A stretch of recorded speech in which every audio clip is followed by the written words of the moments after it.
masyadong boring para sa inyo yung color niya na matte black, pwede kayong maglagay ng sticker para design dito sa intercom na to. Masakit na ba yung lalamunan ninyo ng OBR nyo dahil sa kakasigawan ninyo habang nagra-rides kayo? Nako, baka ito na yung sign na dapat kayong mag-upgrade ng intercom. At ito nga yung may re-recommend ko na intercom, mga mima ko, mga paps, itong JZAC intercom. Paano ba naman kasi budget friendly, pero lahat ng feature ng isang mamahaling intercom nandito na. Kasi proven and tested ko na to, nagamit ko na din to. Yung kinaganda dito, napakatagal nito malobat, kaya nitong umabot up to 120 hours, ayan, o play. At the same time, kaya nitong umabot up to 500 meter range.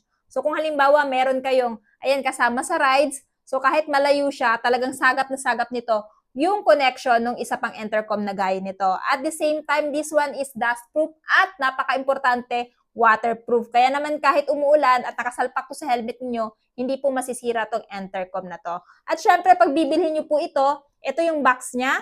Syempre, meron siyang pag-previous na. Ayan, meron siyang kasamang hard mic. So, itong hard mic, pwede din ito sa full face helmet. So, nagamit ko na yung isa nito dun sa isa kong helmet, guys. At pwedeng-pwede siya. Tapos, ito naman yung sa earphone. Siyempre, nandito naman yung kanyang clip at yung kanyang Type-C charging cable.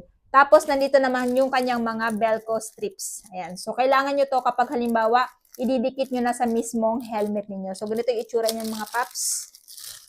Ayan. O, diba?